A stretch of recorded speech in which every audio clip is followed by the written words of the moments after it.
Salam dostlar, Python seriyamıza devam edirik. Bugünkü mövzumuz tip çevrilmələri olacaq. İstinad etdiyimiz mənbə Kərim Tahiroğlu. Introdan sonra başlayırıq.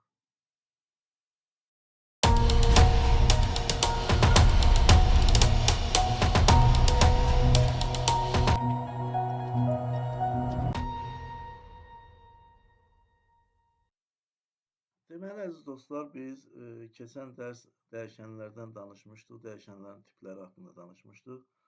Bu dərs isə bu tiplərin birindən digərinə keçid, yəni bir tipdən başqa tipə keçid haqqında danışacağıq. Hər bir proqramlaşdırma dilində olduğu kimi Python dilində də bir dəyişən tipini başqa dəyişən tipinə çevirən funksiyalar mövcuddur. Bunlardan birincisi elə danışacağımız ilk funksiya integer funksiyasıdır. Integer adından göründüyü kimi biz bu integer tipində dəyişənlərdən danışmışdıq keçən dəfə və bura tam ədədlərin daxil olduğunu demişdik. Mənfi, müsbət və mənfi, müsbət tam ədədlər və 0 integer tipində olan ədədlərdir. İndi biz başqa tiplərdə olan qiymətləri integer tipinə gətirməyə çalışaq.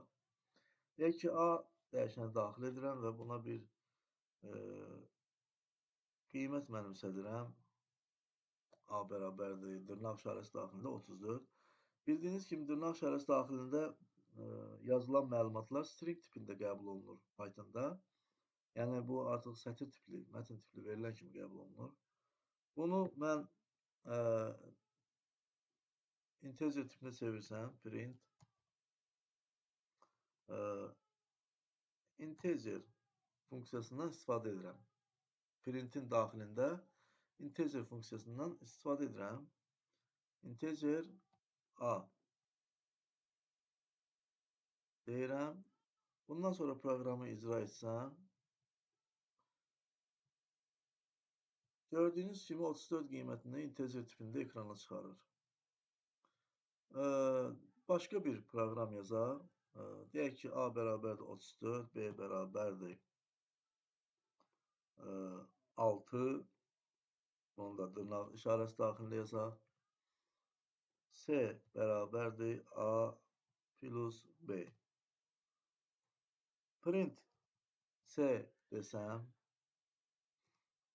baxın, A da string tip veriləndir, yəni ədəd deyil, çünki dırnaq işarəsi daxilində yazılıb. B də ədəd deyil, çünki bu da dırnaq işarəsi daxilində yazılıb. Və görək indi C-nin nəticəsi necə olacaq? Ekrana belə bir nəticə çıxartdı. 3, 4, 6. Bu 346 deyil. Bu 346 demək deyil. Bu 3, 4, 6 deməkdir. Çünki Pythonda ümumiyyətlə string tip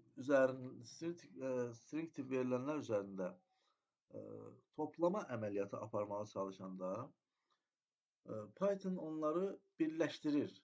Buna riyaziyyatda çoxluqların birləşməsi kimi baxa bilərik. Çoxluqları birləşdirərkən onların necə olurdu? Elementləri birləşdirilirdi. Bu da təxminən eyni prinsiplə işləyir. Çoxluqların birləşməsi kimi yanaşır buna. Yəni, verilən məlumatları birləşdirir, yan-yana gətirir və ekrana çıxarır. İndi biz buradan nə edə bilərik? Məsələn, biz istəyirik ki, 34-ün altını toplasın və düzgün bir nəticə ekrana çıxarsın.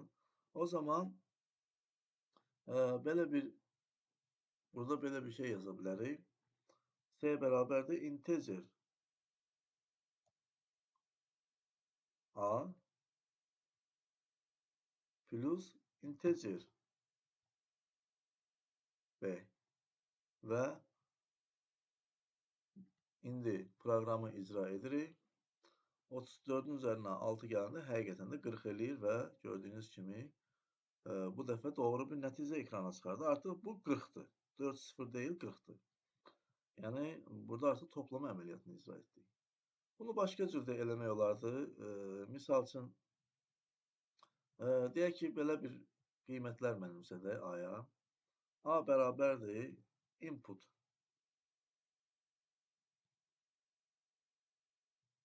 parametrsiz şəkildə input funksiyasını istifadə edəcəyik. B bərabər də bu da input. Input haqqında danışmışdıq. Yəni input qiymətləri sonradan daxil etməyə imkan verir.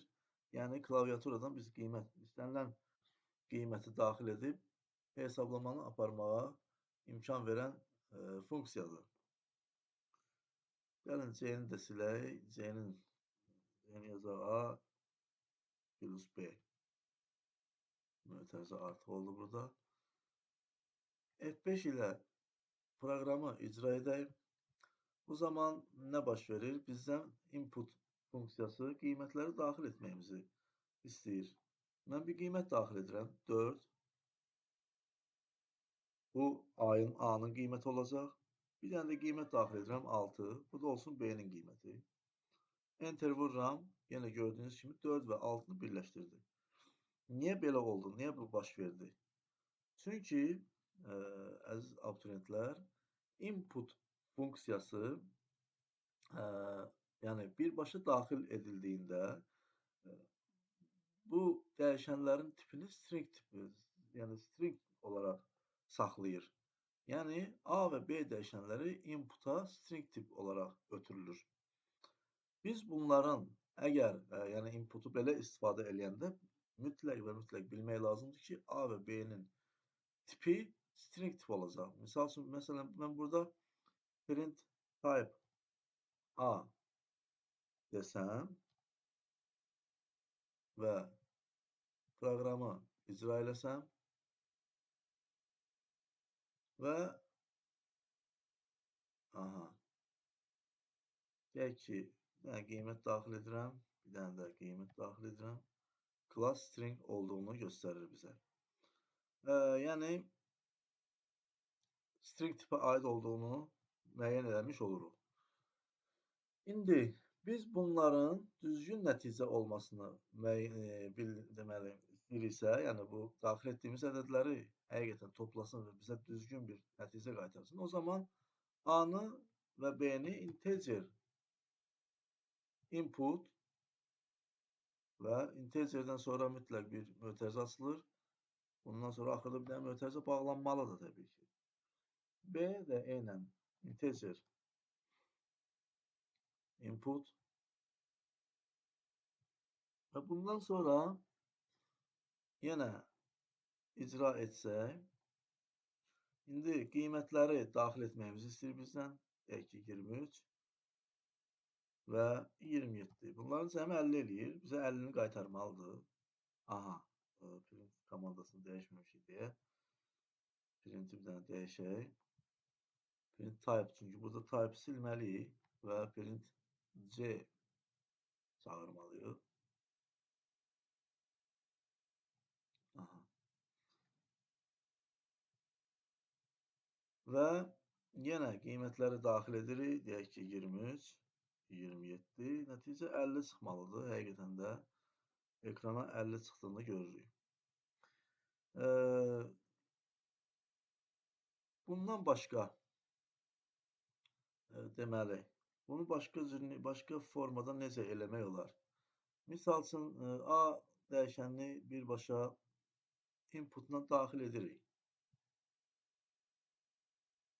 B dəyişənini də birbaşa inputla daxil edirik.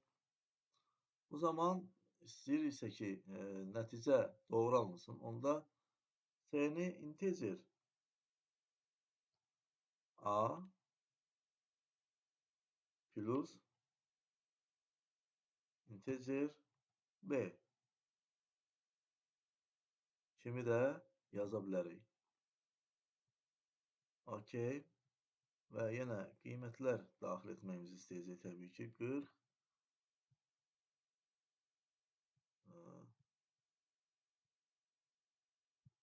bir dəqiqə bunu bağlayaq təzədən. Yaxşı. Deyək ki, eləyə bilməzsən.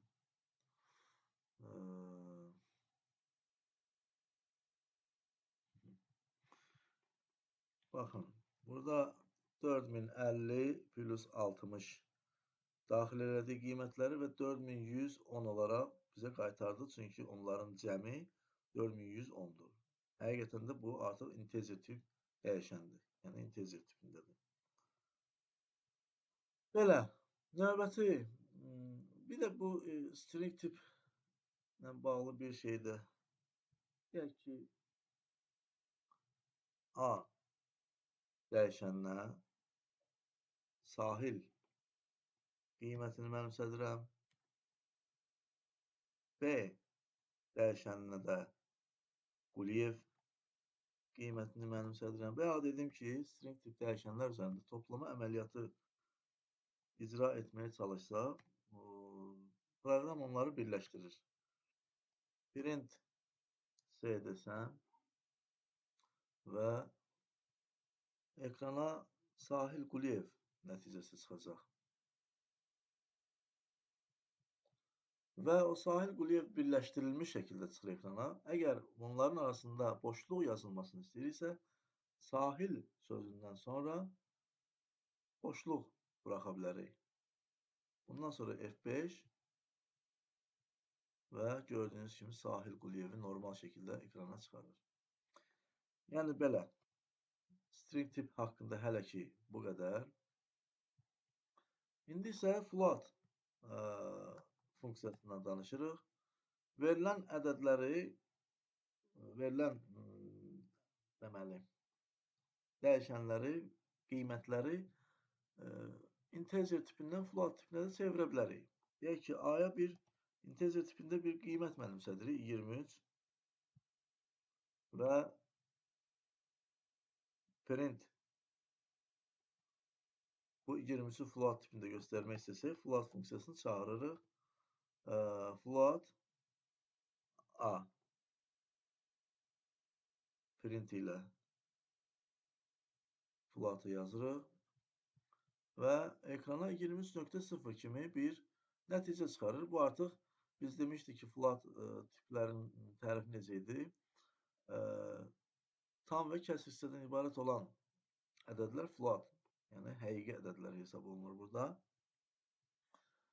Deməli 23.0 gördüyünüz kimi 23 ədədini tam və kəsr hissə kimi ekrana çıxarmış oldu. Bundan başqa, əgər mən A-ya mümkün olmayan, yəni dəyişilməsi mümkün olmayan bir qiymət mənimsətsəm və print A desəm,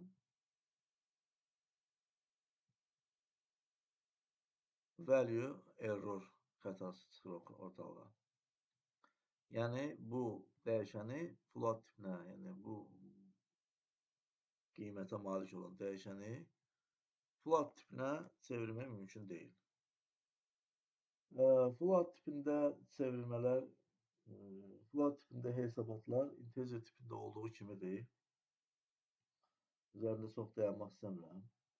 Və bir də string tip, string funksiyası var. Yəni bu da digər tipdə olan dəyişənləri string tipə çevirir təbii ki, yəni sətir tipinə çevirir. Yəni bunu interaktiv mühitdə daha aydın göstərə bilərik biz bunu. Yazırıq string, deyək ki 15. 15 integer tipində olan bir ədəddir. Biz bunu string funksiyasına daxil edəndə ekrana belə bir nəticə çıxır. Eləcə də string 2,3 bu float tipində olan bir ədəddir 2,3 ekrana dırnaq işarəsi daxilində 2,3 çıxarmış olacaq. Amma əziz dostlar, indi bu interaktiv mühitdə bu şəkildə çıxarır ekrana. Amma biz bunu skriptdə, faylda yazsaq, misal üçün faylda bir A bərabərdir 60 integer tipində bir qiymət mənimsədirəm A-ya və print string A desəm, ekrana elə 60'ın özünü çıxaracaq, dırnaqsız. Amma bu 60 demək deyil. Bu elə string tipdir. Sadəcə Python bunu bu şəkildə ekrana çıxarır. Bu 6-0, yəni mətn tipli də, yəni bu deməkdir. Bu 60 demək deyil. Çünki gəlin bir əməliyyat icra eləyək burada. Deyək ki, B-yə də 10 qiymətini mənimsədirəm. Bunlar hər ikisi integer tipdir. C bərabərdir string A plus string B deyirəm. Print C desəm, kodu icra etsəm, 60 ilə onu birləşdirib yazacaq. Çünki bunlar artıq string tipə çevirmişik C cəminin daxilində, C dəyişəninin yəni belə də arqumentində. OK vursam və gördüyünüz kimi 60-10 ifadəsini birləşdirərək ekrana çıxarır. Gördüyünüz kimi bu da dırnaqsız olaraq ekrana çıxır. Əgər bunlar dəyişən integer tipində qəbul olunsaydı, yəni deyə bilərsiniz ki, niyə görə dırnaqsız çıxarır? Bəlkə bunlar elə integer tipinə yəni string tipə çevrilmir. Bəlkə elə integer tipində o ekrana çıxarır. Amma xeyr, əgər integer tipində qalsaydı, yəni dəyişilməsəydi bunun tipi, 60-ın üzərinə 10 gələrdi, 70 çıxarardı ekrana. Amma gördüyünüz kimi 60 ilə onu birləşdirib ekrana çıxarır və dırnaqsız olaraq ekrana. Bir də yadıma düşmüşkən bunu da deyim. Deyək ki, A-ya string tipində bir 20 qiyməti mənimsədirəm. B-yə bir 30 qiymətini mənimsədirəm. C bərabərdir. Bəyadıdır ki, bunların cəmini bizə qaytarması üçün biz gərək bunları belə yazaq. Integer A plus integer B yazaq və print C desək, bu zaman 20 ilə 30-un cəmini qaytaracaq bizə. Yəni 50 qaytarmalıdır bizə. Amma indi əgər bu integerləri buradan yığışdırsam və burada gəlin type funksiyasından istifadə edərək C-nin tipini müəyyənləşdirək. Class integer gördüyünüz kimi təbii ki 20-nin 30-un cəmini 50 olaraq qaytarırsa, demək ki integer olmalıdır. Tipi demək ki düzgündür. İndi başqa bir şey eləyək. Buradan integerləri yığışdırırıq.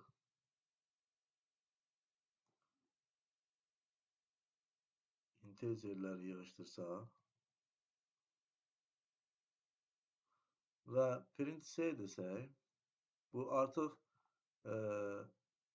bayaq dediyimiz kimi string tip verilənlərin üzərində toplama əməliyyatıdır və onları birləşdirib yazmalıdır. Yəni 20-30 olaraq ekran nəticə çıxarmalıdır.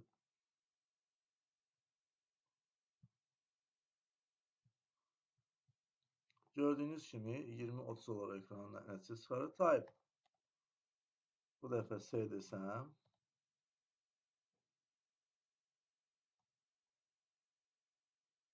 Class string. Yəni bu 20-30'un bizə string olduğunu qaytarır. Yəni string tip, mətn tipli ifadə olduğunu bizə göstərir. Təbii ki, bu belə də olmalıdır. Çünki biz demişdik ki, string tip verilənlər üzərində toplama əməliyyatı onları birləşdirmək əməliyyatın nəticəsi, yəni toplama əməliyyatının nəticəsi onların birləşdirilməsi şəkildə ekrana çıxır. İndi başqa bir şey göstərməyə çalışıram. Biz əgər, bax indi bayaq ayrı-ayrı integer yazmışdıq. Integer A üstəgəl integer B yazmışdıq.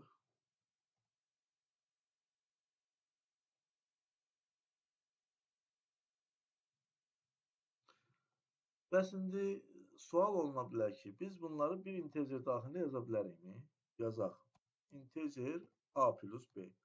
Yəni də bir də ayrı-ayrı integer yazmayıb, bir dənə integer daxilində yaza bilərikmi? Yaza bilərik, amma səhv nəticə çıxacaq. Bu dəfə ekrana yenə 20-30 çıxacaq, amma o string tipində deyil. O integer tipində çıxacaq. Niyə görə? Baxın, məsələ nədir burada? 20 və 30 string tip verilənlərdir. A və B-ni deməli biz toplasaq, yəni bu string tip verilənləri toplasaq, onları birləşdirəcək, olacaq burada 20-30. Və sonra 20-30-u qarşısındakı integer funksiyası integer tipinə çevirəcək. Gəlin, yoxlayaq.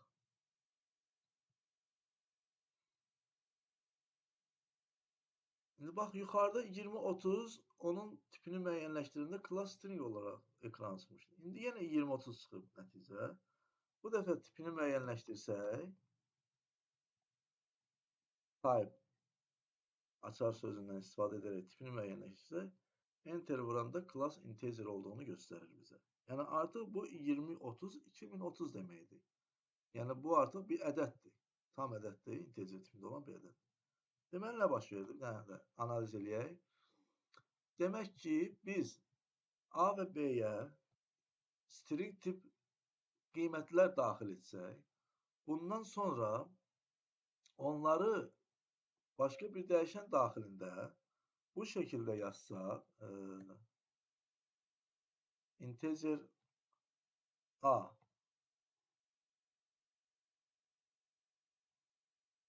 üstə gəl integer B şəklində yazsaq, ekrana 20 və 30-un cəmini çıxaracaq.